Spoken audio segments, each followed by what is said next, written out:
Lève-toi, enfant de la destinée. Lève-toi, taureau premier-né. Lève-toi, aigle royal. Lève-toi, aigle royal. Lève-toi, héritier de la prééminence. Dieu ne regarde pas ce que nous regardons. Quand nous on voit les ténèbres, on ne voit que les ténèbres. Donc on se met à magnifier des ténèbres. On parle de la puissance des ténèbres. On parle de la puissance des eaux. Les eaux en question qui couvrent l'Afrique aujourd'hui, là, c'est qui en réalité? Apocalypse chapitre 17, verset 15. Apocalypse 17, 15 nous dit: et il me dit, les eaux que tu as vues, sur lesquelles la prostituée est assise, ce sont des peuples, des foules, des nations et des langues. Alors, techniquement, ces eaux-là, c'est qui? C'est des nations puissantes. Ces eaux qui recouvrent l'Afrique, ce sont des puissances mondiales qui ont assujetti tout le continent africain, qui maîtrisent le continent politiquement, économiquement et culturellement. Ils ont souillé la pensée des gens en Afrique.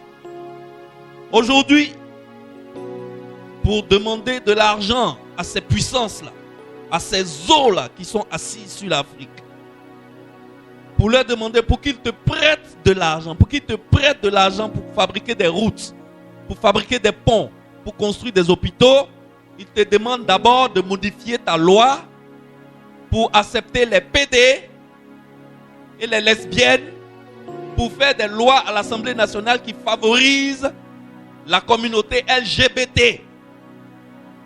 Les lesbiennes, les gays c'est PD. PD c'est garçon qui monte sur son ami garçon. Abomination. Les transsexuels, c'est-à-dire Dieu l'a fait femme, il dit que Dieu s'est trompé. Donc lui, il se fait un homme, c'est-à-dire c'est Dieu qui s'est trompé, lui il a raison. Est-ce que vous comprenez ces abominations? On te dit il faut accepter. Si tu acceptes, on va te prêter l'argent. Voilà les eaux qui couvrent l'Afrique de leur obscurité. Alors, je suis venu te dire de la part de Dieu qu'il y a de l'espoir. Il y a de l'espoir car le Dieu que nous servons est un Dieu de restauration. Quand Dieu lui vient, il ne voit pas les ténèbres. Il ne voit pas l'informe. Il ne voit pas le vide. Quand Dieu vient, il ne voit pas un continent qui est en train d'être ravagé et saccagé. Mais il voit la puissance de la restauration qui est cachée dans sa parole. Alors, c'est pourquoi je veux te dire ce soir que ce n'est pas ce que tu traverses là qui doit t'intéresser. Est-ce que tu comprends bien? Ce n'est pas ce que tu traverses actuellement qui doit t'intéresser. Mais c'est le témoignage qui sortira de ce que tu traverses actuellement. Lorsque Dieu enverra sa parole restaurer ta situation, c'est ce témoignage-là qui doit t'intéresser. Dis-moi Amen. Oh, dis-moi Amen bien. Excellence. Chaque fois que je traverse une situation difficile maintenant, je commence à dire à ma femme, dans notre chambre à coucher, chérie, je sens que quelque chose est en cours de téléchargement. Parce que je n'attends même pas de sortie du problème, que je commence déjà à chercher les mots que je vais utiliser pour raconter mon témoignage. Parce que je sais que ce problème qui est là, il n'est pas là pour ma mort. Ce problème qui est là, tchoko, comme c'est le Dieu de la restauration que j'adore, je sortirai de ce problème. Tôt ou tard, lorsque le temps convenable pour lui sera arrivé, je sortirai de ce problème sans transpirer. Alors, ne t'intéresse plus à la situation que tu traverses aujourd'hui. Ne commence pas à maigrir, à déprimer. Tu sais pourquoi les gens dépriment? Les gens dépriment parce qu'ils n'ont pas de solution à leur problème. C'est celui qui n'a pas de solution à son problème qui déprime. Alors que nous, on a la solution à tous nos problèmes. La solution à tous nos problèmes se trouve dans sa parole. Il a dit dans sa parole en Ésaïe chapitre 43 verset 2. Lorsque tu traverseras les eaux, je serai avec toi et les fleuves ne te submergeront point. La Bible dit lorsque je traverse. La Bible n'a pas dit lorsque j'habite là-bas. N'est-ce pas? Lorsque je traverse, ça veut dire que je suis de passage. C'est un transit. Ce n'est pas ma destination finale. Alors, quand tu traverses, sache qu'il y a une destination finale. Ça là, c'est un temps. Tu es en train de traverser. De l'autre côté, Dieu est déjà là-bas. Dieu est en train de te préparer une fête de l'autre côté. Parce que la destination qui t'attend de l'autre côté est une destination glorieuse. Dis-moi amen bien. Dieu est en train de te dresser une table.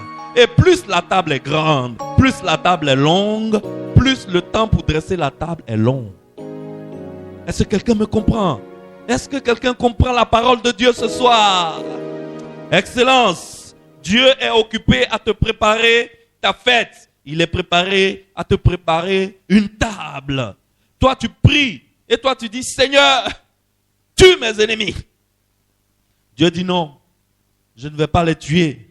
Parce qu'un jour, ce sont ceux-là qui vont glorifier mon nom à travers ton témoignage. N'est-ce pas? Un jour, ils vont m'honorer à cause de ton témoignage. Un jour, ils vont dire, ce gars-là, son Dieu est puissant. Ils vont dire, cette femme-là, son Dieu est puissant. N'est-ce pas? Alors, laisse-moi préparer plutôt une table pour toi. C'est ce que Dieu te dit. Pendant que tu es en train de traverser là, il dit, tu ne vas pas mourir. Toi, il faut traverser. Laisse-moi, je t'attends de l'autre côté. Laisse-moi préparer une table pour toi. Je vais te préparer cette table en face de tes ennemis. N'est-ce pas? Alors, maintenant, au lieu de prier pour que Dieu élimine nos ennemis, nous devons changer la prière, n'est-ce pas? Maintenant, nous devons prier pour que Dieu maintienne nos ennemis en vie, pour qu'ils puissent voir ce que Dieu est capable de faire pour notre vie. Moi, je peux te dire que c'est ma nouvelle prière. Maintenant, quand je prie, je ne dis pas Seigneur, abat mes ennemis. Maintenant, quand je prie, je dis Seigneur, confonds mes ennemis. Confonds, fais de mes ennemis des menteurs. Tout ce qu'ils ont dit, tout ce qu'ils ont proclamé, tout ce qu'ils ont déclaré, que ça se révèle être des mensonges. Voilà ma nouvelle prière. Parce que je sais que je sais un Dieu qui ne va pas laisser sa création être irréversiblement saccagée par quelqu'un d'autre. De la même façon qu'il ne laissera pas la terre être irréversiblement saccagée par quelqu'un. Donc ne t'inquiète pas pour l'Afrique. Dieu voit l'Afrique. Dieu voit ce qui se passe. Et la solution de l'Afrique se trouve dans la parole de Dieu. De la même façon, ne t'inquiète pas pour ta situation. Dieu connaît ta situation. Toi, tu crois que Dieu ne sait pas ce que tu traverses? Tu crois que tu vas te réveiller à 4 heures du matin là?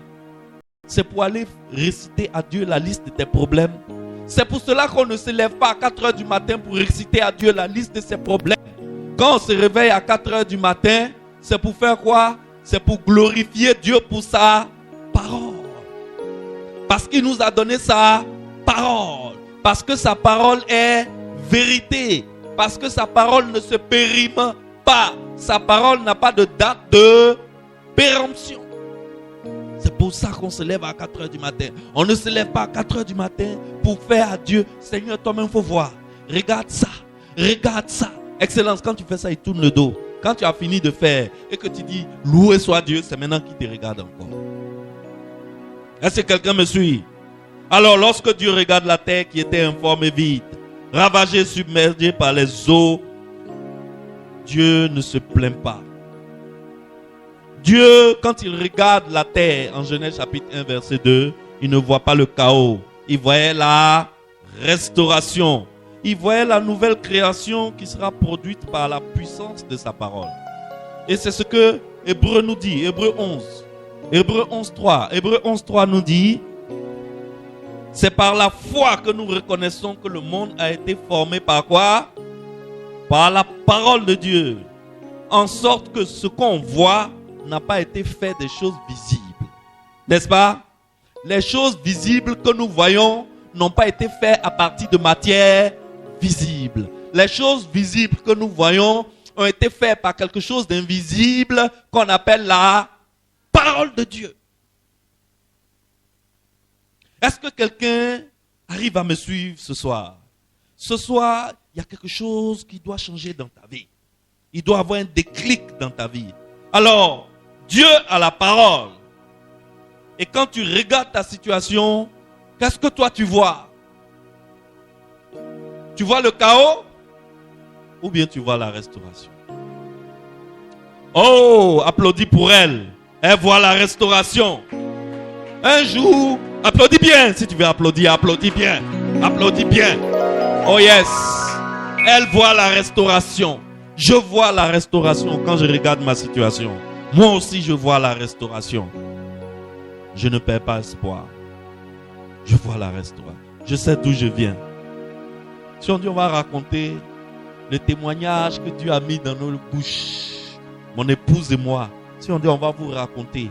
Mes enfants et moi, ma fille Mélodie que vous voyez là. Si vous savez d'où on vient, par quoi on est passé. Et puis aujourd'hui, on est ici. Dieu a sa parole. N'est-ce pas? Dieu a sa parole. Il y a un jour, un docteur, il est venu voir, il a appelé son pasteur. Un médecin, hein? Docteur en médecine. Il a appelé son pasteur. Il dit, pasteur, tu es où? Je veux te voir. Le pasteur dit, je suis à tel endroit. Il dit, j'arrive. Il est venu tout tremblant. Et il montre au pasteur ses résultats d'analyse. Et ce que l'analyse montre là, ça fait peur. C'est quelque chose qu'on ne peut pas guérir. C'est incurable. Donc il vient raconter ce que son docteur, c'est-à-dire lui-même il est médecin, mais c'est un autre médecin qui a fait ses examens. Il vient raconter au pasteur ce que lui, son docteur lui a dit. Et en racontant, il tremble de peur.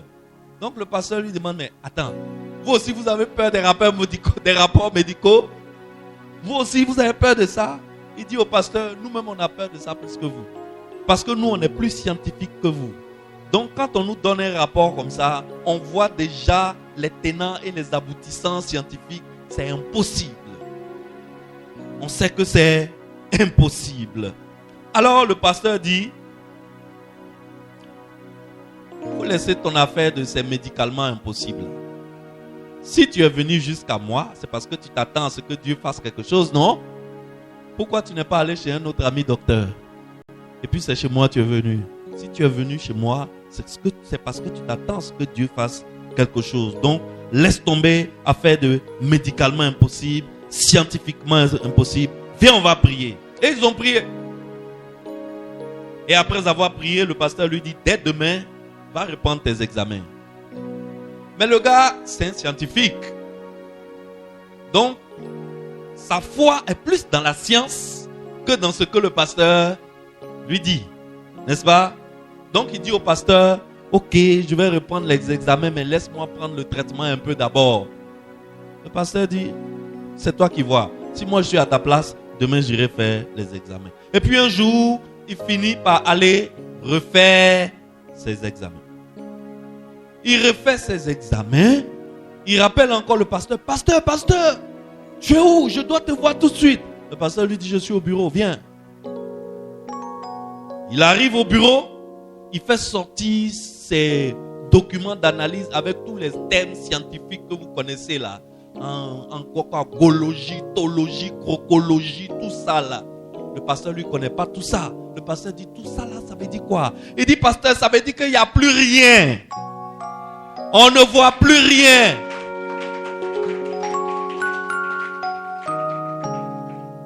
Et il dit au pasteur, si je savais là, j'allais aller faire l'examen juste le lendemain. Parce que je sais que scientifiquement et médicalement, les médicaments qu'on m'a prescrits là, ça ne peut pas faire disparaître cette maladie. Donc c'est Dieu qui a fait disparaître cette maladie. Pasteur, l'opération que je devais faire, pourquoi on m'enlève ça là? Ça coûte tant de millions. Il a enlevé son chéquier, le nombre de millions que l'opération devait coûter là. Il a mis ce nombre de millions là sur le chèque et il a donné le chèque au pasteur comme offrande. Acclamez pour un gars comme ça. C'est un gars qui a compris. N'est-ce pas? C'est un gars qui a compris. Si l'opération devait coûter 4 millions, il a mis 4 millions sur le chèque. Il a fait offrande au pasteur. N'est-ce pas? Offrande comme ça, c'est bon, hein? N'est-ce pas, Bishop? Alors, Excellence, il ne faut pas minimiser la puissance de Dieu. La puissance de Dieu est au-dessus de tout. Et maintenant, la puissance de Dieu est au-dessus de tout et au-dessus de toutes les maladies. C'est pour cela que je te dis ce soir, je dis à quelqu'un ce soir, reçois ta guérison. Excellence, reçois ta guérison. Le traitement qu'on te donne à l'hôpital, c'est pour t'aider à vivre avec ta maladie. Mais quand Dieu vient te visiter, c'est pour guérir ta maladie. Alors sois guéri ce soir. Excellence, quand tu regardes l'état de l'Afrique actuellement, qu'est-ce que tu vois? Tout le monde voit le chaos, mais Dieu lui voit la restauration. Quand tu regardes toi-même ta situation aujourd'hui, qu'est-ce que tu vois? Tu vois le chaos? Je viens te dire ce soir de ne plus voir le chaos. Vois plutôt la restauration. Alors je veux prophétiser sur ta vie. Ta délivrance s'annonce. Dis-moi Amen. Je dis ta délivrance s'annonce. Oh, c'est une prophétie. Je veux que tu la reçoives avec foi. La guérison de ton mari s'annonce. Dis-moi Amen. La guérison de ta femme s'annonce. La guérison de l'un de tes parents s'annonce. Oh, ton parent qui est malade actuellement, pour qui tu pries, il ne mourra pas. Dis-moi Amen. Sa délivrance s'annonce. Excellence. Dieu dit en Genèse chapitre 1 verset 9 que les eaux qui sont au-dessous du ciel se rassemblent en un seul lieu et que le sec paraisse. Et cela fit ainsi. Dieu dit, c'est la parole de Dieu. C'est comme ça que Dieu règle les situations. Il règle les situations avec sa parole. Il règle les situations en proclamant la parole. Dieu n'a pas lié les ténèbres. Dieu n'a pas chassé les ténèbres. Qu'est-ce que Dieu a fait? Dieu a tout simplement fait venir la lumière. Quand Dieu fait venir le positif, le négatif s'en va. C'est ce qu'il faut que tu fasses, Excellence.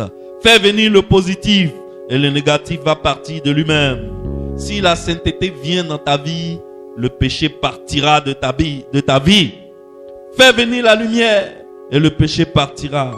Alors Dieu dit que la lumière soit. N'est-ce pas?